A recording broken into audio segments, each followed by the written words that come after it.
What's that? Undershirts when you're dressed up, you can Nah. Okay, as long as it's a V-neck. But you don't want the white under T-shirt showing. That's sloppy.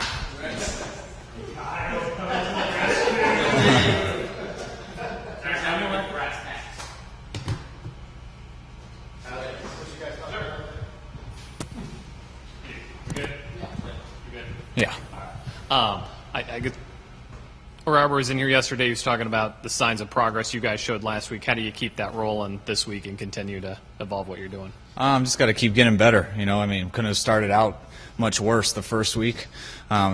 Second week was not great by any means, but it was better than the first week, and this one was our best one so far this season. By no means are we where I want to be or where we want to be, but just got to keep working and getting better.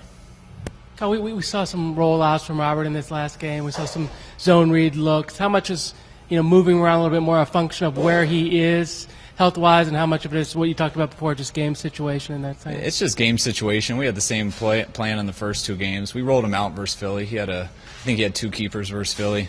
Had some plan versus Green Bay, but we knew it was going to be tough versus Green Bay the way Matthews came off the edge, and they're always up the field. They kept you in the pocket pretty well.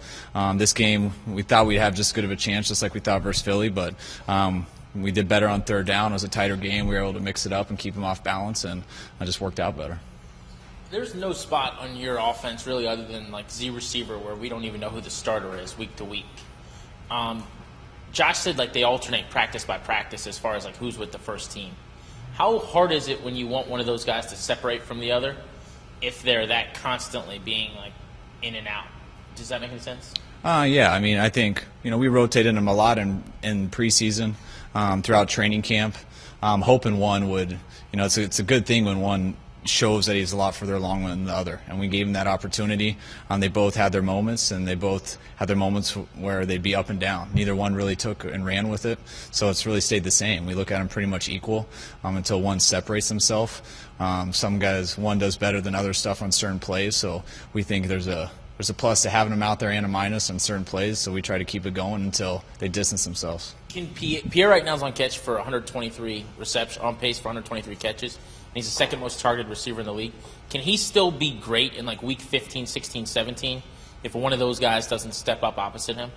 Anytime we never really, and I never have. Even when I was in Houston with Andre, you never want to force the ball to a wide receiver. You want coverage to dictate that. You obviously want to get your best players the ball as much as possible, and you do try to do that at times, but coverage usually dictates that, the position Pierre plays and how good he is with the ball in his hands. We're going to always try to get it to him, but if he's the only guy you go to, it makes it pretty easy for a defense to take that away. And you got to make sure the defense respects that you have other people that can attack you and hurt you. And as long as they keep that respect, then it's easier to get Pierre the ball. So we need other guys to make plays and to continue doing that, not only just to help out Pierre, but the whole offense. We saw glimpses of the running game on Sunday. It seems defenses have been keying on that. Is there anything you can do to continue to develop a good running game even when they're keying on it, or is that something where once everything else comes along, that'll take care of itself? No, I think the first two games we didn't. I don't think we ran the ball bad personally in the two games. We just didn't get to run it much. This game, I think we did better. We got more runs than the prior two games. We stayed on the field a little bit longer, and you just hope you keep getting in there where you can run it more. And we want to be balanced, and that is our goal. And hopefully we can continue trying to do that. How much of a concern is it when you got both of your pass catching tight ends kind of banged up and maybe questionable for Sunday's game? It's always a concern. We had some injuries at tight end last year. And this year we got two guys banged up. That is the good thing. I've told you guys before that I thought that's the deepest position on our team because I think we have four players who we are confident in who all could play and all can start at any given time. You got two guys banged up right now, which leaves us with Niles and Logan. But Niles and Logan we're confident in. We played with them for 7 games last year where we won all 7. We know they can do the job, and we hope to have those other two guys there, but it's day to day. You guys were much better on third down. Was that just a byproduct of running the ball better, or was there something that finally clicked in your eyes? No, we never. I don't think we had any runs on third down. So. No, but running to set up third down. No, running really doesn't set up. I don't think third and shorts us is usually 1 to 2. Where it's more of a run situation. Anytime you get into that 3 and higher yards, it's more passes. I think we were all passes on those situations. I don't think we had as many 3rd and 10s as we did versus Philly. Green Bay, we weren't all in 3rd and 10s. We struggled with those. One of the ones we made, I think, was 3rd and 11. But I just think we executed. We did better. Made it easier for them. I think the guys made the plays, guys separated. The line gave Robert time. Robert made the throws, and there's still a few third downs we would have liked to make that could have been the difference in scoring some points, especially that opening third quarter going down there when we ended up kicking a field goal. But we definitely did better, and we didn't have a choice not to. And it's hard to win in this league if you don't do good on third down, and that was our best one yet. Kyle, there's been a lot of talk here since Pierre got here, being very confident that he was a number 1 type receiver, a lead type receiver. He's never in his career had full season numbers that were of that caliber, but this year his numbers have jumped way up. Do you think there's any difference in how he's playing, or is this just a function of him being healthy and on the field, basically? I just think it's a function of being healthy and on the field. I mean, Pierre is as tough of as receivers I've been around. He gets better. Understanding what we're asking him to do. I think last year he played through a lot of games where he wasn't 100%.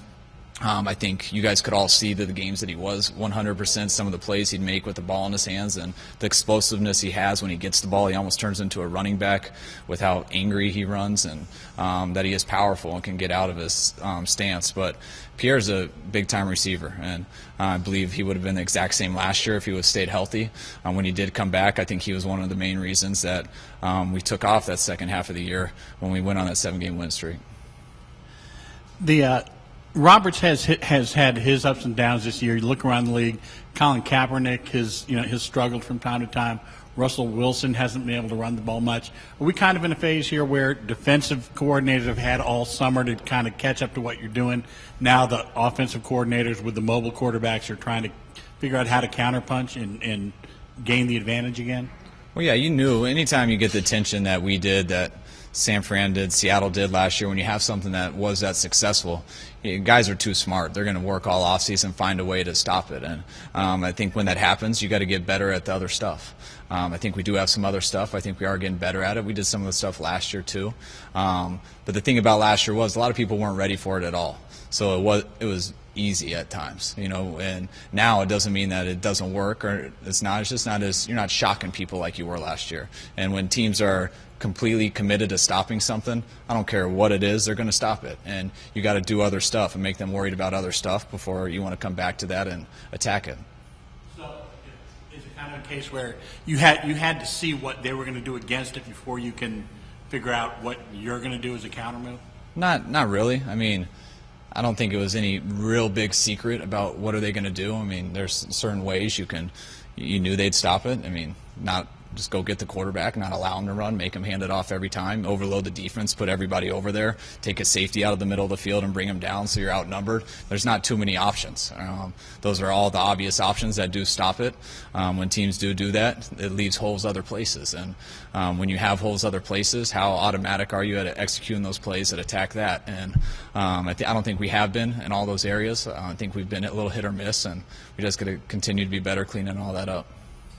Fans in Oakland are pretty legendary. Have you had any experiences or memories in the stadium or in that atmosphere? When I lived there, when my dad was a head coach, we were in LA, so that was definitely different than Oakland. But just growing up a Bronco fan and stuff, it was always a rival. And I went there I think like 3 years in a row when I played in Houston, and had some. I think I've been about 500 there personally, so nothing special with me. But it's been fun always growing up with the Broncos Denver rivalry. But it doesn't mean much this week. But it's just another game. On the Robert interception, we haven't talked to you since then. Mike at first didn't like the throw, then watched the film and did, and we could kind of see what happened. But do you instruct your quarterbacks not to ever throw the ball when you're in the grasp of a defender? What was your assessment of that play? When I was on the field, I felt the same way. I mean, Robert looked in a position that looked impossible to make a throw. So when I saw that on the field, I felt the same way. Hey, man, you don't attempt that. You can't make a throw like that. When I saw the tape, and he did make the throw. Pierre thought he was in an impossible position too, and Pierre started to drift out of bounds thinking the play was over. But it's hard for me to really get on Robert about that because if Pierre would have stayed in bounds, it would have been a completion. And he did make the throw. He did get it done. So, I think it was an unfortunate thing. I mean, you got to realize that Robert can make some plays. And on the field, I think everyone agreed that it didn't look very possible. But it was right on the money. And Pierre's got to realize just to stay alive and keep working because he showed obviously there that he can do it. So then you still would, even though it was a lot of things have to go right for that to work, and it would have been like a 5-yard gain, you'd still take that? You wouldn't say, hey, when you're getting wrapped up, just get rid of the football? Yeah, you just don't want to speak in absolutes. I mean, you try to talk to the guy like a human being and not just a book and be like, we never throw the ball when anybody is touching your jersey. I mean, I just think that's kind of dumb. So I try to talk through it with him like I am to you. I thought it was not a smart throw on the field. But I said, hey, Robert, it's hard for me when I watch this tape with you. It is right on the money. Pierre was there. When you were throwing it, it looked like Pierre was there. I understood what you were seeing. We got to avoid turnovers, but we got to understand the situation, and you got to protect yourself. A guy pulling you down, almost borderline horse collar, but he made the play. So it's hard for me to really jump on him too bad. I've been too many times where you want to get on a player real hard and speak in an absolute, and I promise you that'll come back and haunt you as a coach. And you got a guy wide open for a touchdown sometime, and they're just tugging on his leg, and hey, remember last year you told me never to do it, so I try not to be too stupid about that.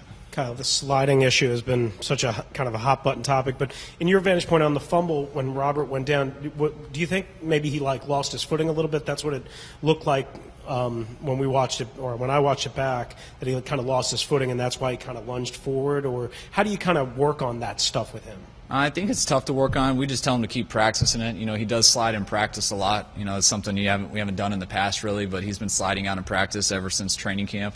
Robert's just not used to it. He knows he's got to get better at it, become more natural at it. I think anybody who hasn't done sliding very much in their life, it's not as easy as you think, especially a guy who makes a lot of plays running. And there's a fine line when you're running and trying to get yards and stuff, when to slide and how to do it. And I think he just got caught up in it, stumbled a little bit. And I don't care whether he goes head first there or slides. The bottom line is he's just got to hold on to the ball. And the way we practice it is I just tell him to do it as much as he can. I'm not going to get up here and demonstrate to him exactly how to slide. I think it just comes with practice, and I think it's obvious he spent his time in the spring and summers growing up on the track a little bit more in the baseball field. So I think just a few more reps of it, and he'll eventually get better at it. Kyle, on the zone read, our defense, do you think are they doing anything different than they did last year, or do you think that some of it is that Robert is just not at a point where he was as effective with it last year because he's still coming back from that stuff? I don't know. I think they've switched it up. We've seen a couple ways they played us. I mean, Detroit ran right at the mesh point on a couple. They came underneath on a couple. And the ones that came underneath, we were allowed to pull it. Green Bay was straight up the field. We only got one called versus Philly, and I think we just missed it. But they've mixed it up. It's we haven't got a lot of them called, but every time you do it, you don't get to pull it. You got to let the defense allow you to have it, and it hasn't been there all the time. And I think Robert's proven he's a big threat on it. So I think guys are a little more reluctant just to give the quarterback the edge, and hopefully we get more runs going, and you end up seeing what happens. Kyle, what was your view of the final pass and run numbers from last Sunday? I mean, did you think, in retrospect, Robert throwing the ball 50 times in a game that was such a tight game into the fourth quarter was too much and wish you could change that? Or did you think that number was deceiving because of when the passes came? Yeah, when I look at the numbers, I mean, I'm just like you guys. I mean, our philosophy, as we always said, we want to be balanced. And when I look at the numbers after the game, like, man, how did that happen? And it didn't feel like it was that bad. And you go back as a coach and you look at it and see what happened. And when I go back and evaluate it, I can understand why it happened. When you look at first down, we were balanced. We had 14 runs, 13 passes. Second down, 6 passes, 10 runs.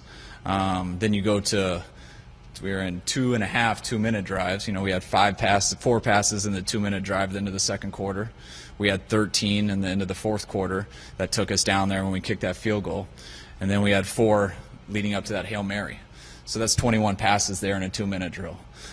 We had 13 third downs. So I think, if I can add right, that's 34 passes that aren't in normal situations. So we threw 16 passes on first and second down, and I think we had 20 runs. So we were fairly balanced in the scheme of the game, but when you end up having 3 2-minute drives and you throw on every play in those, it gets a little bit skewed, plus the 13 third downs.